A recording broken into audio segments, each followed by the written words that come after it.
반갑습니다. 뉴트리닥터 전정문입니다. 오늘은 단백질에 대해서 공부해 보도록 하겠습니다. 단백질은 우리 신체에서 가장 중요한 영양소 중에 하나인데요. 특히 3대 영양소 중에서도 가장 중요하다고 볼 수 있겠습니다. 단백질을 우리가 섭취했을 때 이 단백질이 우리 몸의 신체 구성을 하는 데 주로 쓰이고 또 에너지원으로 쓰인다 했죠, 그죠? 이렇게 단백질을 섭취했을 때 우리가 단백질이 몸에 충분히 사용되도록 하지 않으면 많은 혈중 노폐물이 생깁니다. 독소죠, 그죠? 그 단백질을 섭취했을 때 생기는 혈중 노폐물이 어떤 게 있냐면은 이제 고암모니아, 단백질은 AN이라고 하는 질소가 들어있기 때문에 몸에서 완전히 이렇게 사용되지 않으면은 이 암모니아 가스가 생깁니다. 이 가스가 몸에서 많아지게 되면은 피를 오염시키고 두통도 오게 할 수도 있고요. 또 많은 세포들을 병들게 할 수 있죠. 그리고 또 고암모니아, 그 다음에 고요산 들어봤죠? 통풍의 원인이 되는 이게 술이라든지 고기 많이 먹으면 통풍 오잖아요. 그 요산이 많이 높아져서 그렇거든요. 수치가 고요산증, 그 다음에 고요소, 그죠? 요산, 요소 이런 것들이 생길 수 있고요. 그 다음에 크레아틴이라는 게 생길 수가 있습니다. 고크레아틴, 그 다음에 여러분들 많이 들어보셨을 거예요. 요즘에 심혈관계 혈관에 굉장히 큰 문제를 일으킨다고 새롭게 이렇게 학설이 뜨고 있죠, 그죠? 이게 호모시스테인, 호모시스테인도 단백질이 몸에서 제대로 사용되지 않았을 때 우리 몸에 혈중 노폐물로 생기게 됩니다. 그러면 이런 것들로 인해서 단백질가 몸에 제대로 사용되지 않아서 생기는 이 혈중 노폐물 때문에 생기는 병들은 뭐가 있냐면요, 간염이 올 수가 있어요. 그래서 우리가 간이 안 좋은 사람 단백질 조심해서 먹으라 하잖아요. 바로 이런 것들을 간이 해독을 시켜내지 못하기 때문에 단백질을 조심해라 한다, 이런 말씀을 제가 드린 것 같고요. 그 다음에 신부전, 그 다음에 신염, 그게 콩팥 부전이라든지 콩팥 염증, 이런 것들이 올 수가 있고요. 그 다음에 통풍, 그 다음에 몸의 통증이라든지 알러지가 발생할 수도 있고요. 그 다음에 뇌질환, 중풍, 치매, 이런 것들도 이런 것들에 의해서, 이런 혈중 노폐물에 의해서 생겨날 수가 있습니다. 그리고 면역 기능이 저하된다. 왜냐하면 왜냐면 우리 몸의 세포를 다 공격하는 활성산소가 되는 거잖아요, 그죠? 내 몸에 세포를 공격하는 나쁜 물질들이 되는 거기 때문에 이런 질환을 일으킬 수 있는 게 이 단백질입니다. 그래서 단백질을 충분히 먹어주는 것도 중요하지만 이렇게 몸에 들어갔을 때 내 몸에 제대로 사용될 수 있도록 도와주는 영양소들이 있습니다. 대표적인 게 비타민 B군이죠, 그죠? B군 중에서도 B6와 B3가 이 단백질을 몸에서 대사시키는데 굉장히 필요한 거고요. 그 다음에 미네랄 중에서는 마그네슘이라든지 크롬, 이런 것들을 단백질을 많이 섭취하게 될 경우가 생겼을 때 이런 영양소들을 같이 많이 섭취해 주게 되면 단백질에 의한 혈중 노폐물이 적게 생긴다 하는 거죠. 그래서 단백질은 뭐냐면, 자, 스물요중 이제 단백질이 몸에 들어가서 이제 분해되면 최종 산물이 우리 아미노산이라고 하잖아요, 그죠? 이제 아미노산이 총 20종이 있습니다. 그 중에 11종은 우리가 비필수 아미노산이라 해서 우리가 굳이 섭취하지 않아도 몸에서 합성이 되는 거죠. 근데 필수 아미노산이라는 게 9가지가 있습니다. 이 9가지는 내가 밖에서 섭취해주지 않으면 몸에서 합성이 되지 않아요. 근데 이 9가지 필수 아미노산이 하는 역할이 굉장히 많습니다. 여러분들이 강의 들어보시면 내가 이래서 그렇구나, 이래서 그렇구나, 이 아미노산이 부족해서 그런 거였구나 하는 그런 생각을 많이 하시게 될 겁니다. 그래서 오늘은 필수 아미노산에 대해서 한번 단백질 중에 필수 아미노산에 대해서 한번 공부해보는 시간을 가지도록 하겠습니다. 이 책에 보시면 돼 있죠, 그죠? 자, 필수 아미노산이라 해갖고, 자, 우리 몸에서 합성하지 못하거나 합성을 한다 해도 필요량이 못 미쳐 반드시 음식물로 보충해 주어야 하는 아미노산을 말한다, 이렇게 돼 있고요. 종류는 9가지라고 했죠, 그죠? 그 9가지를 하나하나 핵심만 짚고 한번 넘어가 보도록 하겠습니다. 자, 첫 번째, 자, 리신이라는 게 있습니다. 리신, 우리 신체의 구성 성분이고요. 조직의, 우리 이제 세포 조직이겠죠, 그죠? 세포 조직의 회복과 성장, 그 다음에 우리가 항원, 항체할 때 항체, 면역이죠. 그 다음에 호르몬, 효소 이런 것들은 뭐예요? 우리 몸의 윤활제들입니다. 우리 몸이 제대로 작동하기 위해서 간접적으로 도와주는 조절자들이죠. 그죠? 이런 것들의 합성에 관여하는 게 바로 아미노산인 리신입니다. 자, 그 다음에 리신이 부족하게 되면 어떻게 되냐 하면요, 피로해지고요, 집중력이 떨어지고요, 눈에 충혈이 생기고 구토나 빈혈 증상이 일어납니다. 제가 누누이 말씀드렸죠. 우리가 적혈구의 헤모글로빈의 원료는 단백질과 철분이다. 그리고 여러 미네랄들이 함께 있어야 만들어진다. 자, 그러면 그 단백질 중에 분해됐을 때 아미노산인 이 리신이 뭐래요? 빈혈 증상을, 리신이 부족하면 빈혈 증상이 일어난다. 이렇게 되어 있고요. 자, 항체 합성이라 되어 있는데, 항상 제가 예를 많이 들거든요. 제가 제약회사 오래 다녔잖아요. 제약회사가 월말 되면은, 저희 때는 이 수금을 직접 했었거든요. 그러면 피곤하니까, 스트레스 받고 피곤하니까, 한 달에 한 번씩 저는 헤르페스균이라고 그러죠. 요게 딱 요 부위. 그러다가 심화되면은 이 부위가 조금씩 옮겨도 가요, 입술로. 이게 헤르페스균이거든요.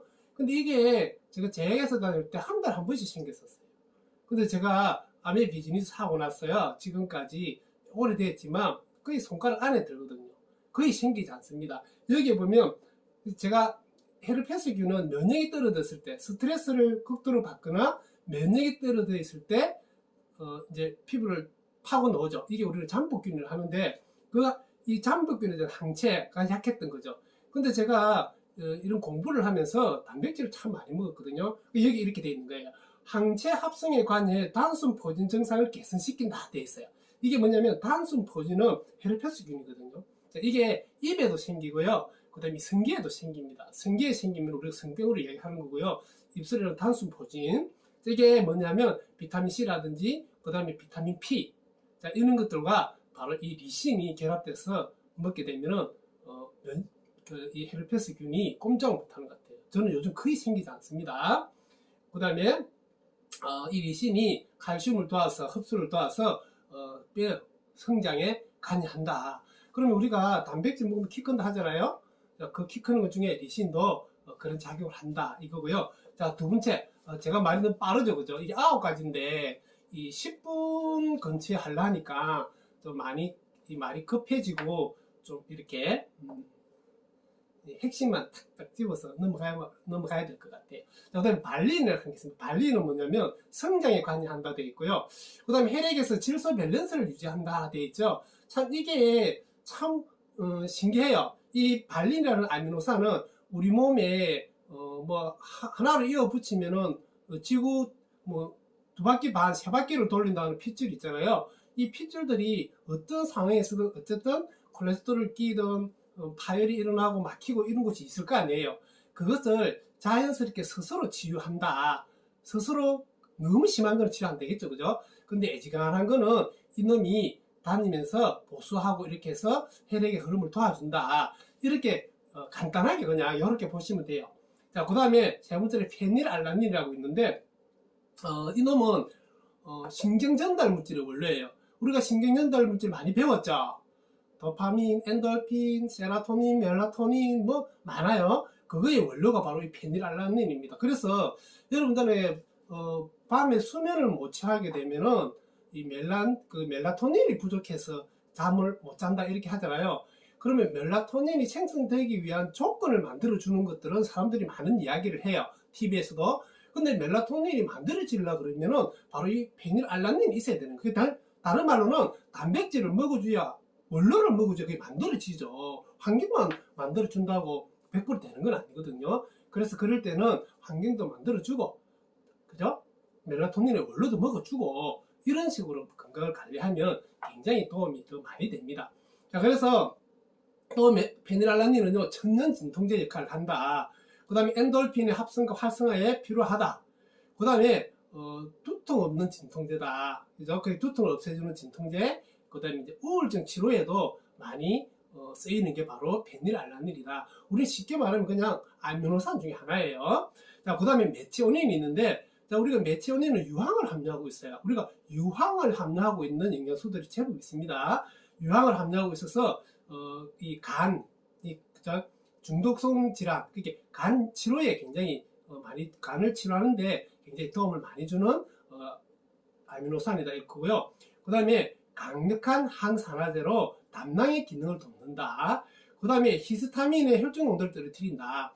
여러분들 알러지 생기갖고 몸 가렵고 하고 이러하면은 병원에 가면 항히스타민제 먹잖아요, 주잖아요, 주사, 약도. 그럼 안 가렵죠. 왜? 히스타민을 억제시켜 버리니까. 근데 천연으로 그 히스타민을 몸에 이렇게 억제시켜 주는 게 바로 이 메티오닌이라는 아미노산입니다. 비타민C도 그런 역할을 하죠, 그죠?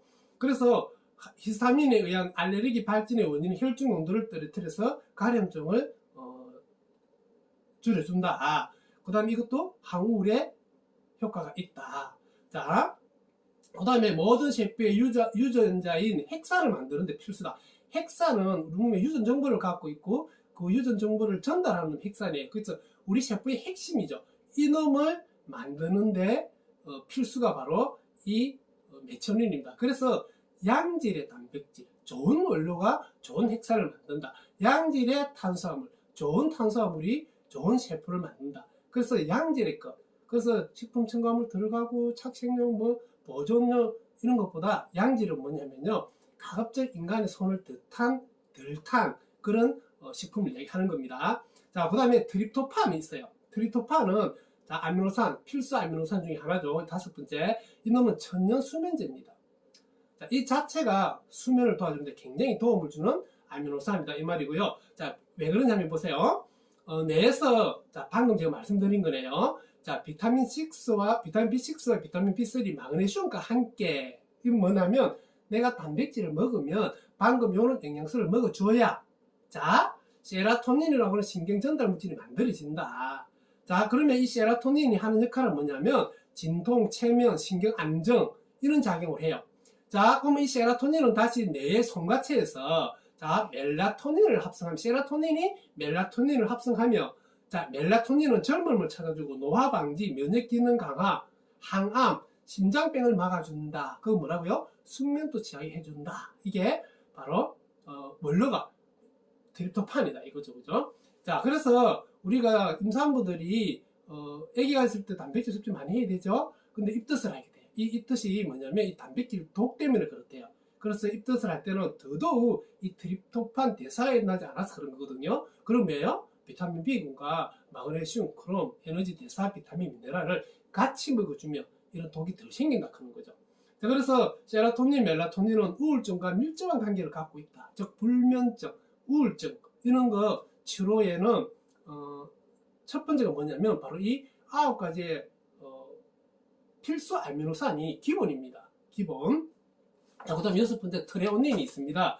트레오닌은 다 동물의 성장 인자를 연구해서 발견한 거고요. 소화에 필요하고 소장의 기능을 도우며 간내 지방이 침착되는 것을 말합니다. 여러분, 제가 간이 안 좋은 사람 단백질 먹지 말라고 소리 많이 너무 들었어요. 근데 저는 우리 몸에 어떤 병이든 기본은 아미노산, 단백질이에요. 근데 그 단백질을 내가 얼마나 적절하게 몸에 이롭게 먹어주느냐 문제지, 단백질이 필요하지 않는 병은 없습니다. 자, 그래서 여기 보시면 소화에도 필요하고요. 소장의 기능을 돕고요. 간에 지방이 쌓이는 걸 막는 게 이 아미노산, 필수 아미노산 중에서도 트레오닌이다. 그런 거. 자, 성장에 관여하고요. 면역에 관여합니다. 그 다음에 로이신은요, 가장 필요로 많이 하는 건데, 간 기능을 강화시키는. 여러분들, 간이 안 좋은 사람들, 단백질 먹으려 했거든요, 제가. 왜? 단백질 중에 필수 아미노산, 분해되는 필수 아미노산 중에요, 간 기능을 강화시키는 게 굉장히 많습니다. 공부해보세요. 자, 그 다음에 이소로이신은 성장에 관여하고 신경 전달 물질의 보조 역할을 한다.